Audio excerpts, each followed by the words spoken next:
ಸರ್ಕಾರಗಳು ಇರೋದ್ರಿಂದ ಇಲ್ಲೇ ಅವ್ರದ್ದು ತಪ್ಪುಗಳನ್ನ ಇವ್ರು ಎತ್ತಿ ತೋರಿಸೋದು, ಇವ್ರ ತಪ್ಪುಗಳನ್ನ ಅವ್ರು ಎತ್ತಿ ತೋರಿಸೋದು ಕೆಲಸ ನಿರಂತರವಾಗಿ ನಡೆದೇ ಇರ್ತದೆ ಇಲ್ಲಿ. ಮತ್ತು ಇದು ಒಂದು ರೀತಿ ಒಳ್ಳೆಯ ದಿನ. ಯಾಕಪ್ಪ ಅಂತಂದ್ರೆ ಎರಡು ಡಬಲ್ ಇಂಜಿನ್ ಸರ್ಕಾರ ಇದ್ದಪ್ಪ ಅಂತಂದ್ರೆ ಅಲ್ಲಿ ಮುಚ್ಕೊಂಡು ಹೋಗ್ಬಿಡುವಂಥ ಸಾಧ್ಯತೆ ಹೆಚ್ಚಿತ್ತು. ಯಾರು ತಪ್ಪ ಯಾರು ಗೊತ್ತಾಗಲಿಕ್ಕೆ ಆಗದೇ ಹೋಗ್ತಿತ್ತು. ಮತ್ತು ಜೊತೆಗೆ ಕೇಂದ್ರ ಸರ್ಕಾರ ಒಂದು ಸ್ವಲ್ಪ ಹೆಚ್ಚಿಗೆ ಅನುಕೂಲ ಮಾಡ್ತಿತ್ತೇನೋ ಸ್ಟೇಟ್ ಸರ್ಕಾರಗಳಿಗೆ, ರಾಜ್ಯ ಸರ್ಕಾರಗಳಿಗೆ. ಯಾಕಪ್ಪ ಅಂದ್ರೆ ಸರ್ಕಾರ ತಮ್ಮ ಪಕ್ಷದಿರೋದ್ರಿಂದಾಗಿ ಒಂದು ಹೆಲ್ಪ್ ಹೆಚ್ಚು ಮಾಡ್ಬೋದಿತ್ತೇನೋ ಅಂತ. ಆದರೆ ಎಷ್ಟರ ಮಟ್ಟಿಗೆ ಹೆಚ್ಚು ಮಾಡ್ತಿದ್ರು, ಏನು ಮಾಡ್ತಿದ್ರು ಅನ್ನೋದು ಅದೆಲ್ಲ ಸೆಕೆಂಡ್ ಹ್ಯಾಂಡ್ ಕಣ್ಣಿಗೆ ಕಾಣ್ತಾ ಇರಲಿಲ್ಲ. ಮತ್ತು ರಾಜ್ಯ ಸರ್ಕಾರವೂ ಕೇಂದ್ರ ಸರ್ಕಾರದ ವಿರುದ್ಧ ಈ ಇಂಥ ಆರೋಪಗಳನ್ನು ಮಾಡ್ತಾ ಇರಲಿಲ್ಲ.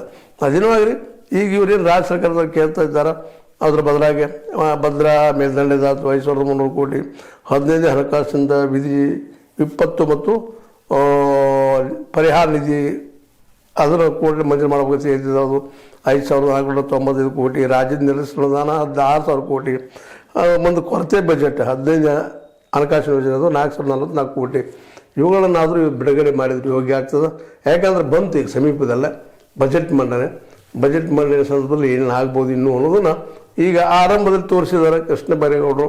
ಇದು ನಾಳೆ ಇನ್ನೂ ದೊಡ್ಡ ಪ್ರಮಾಣದಲ್ಲೇ ಇದು ಪ್ರತಿಭಟನೆ ರೂಪ ಮತ್ತೆ ರೂಪ ಪಡ್ಕೋಬೋದು. ಯಾಕಂದರೆ ತಮಗೆ ಯಾವುದೇ ಒಂದು ಆರ್ಥಿಕ ತೊಂದರೆ ಬಂದಪ್ಪ ಅಂದರೆ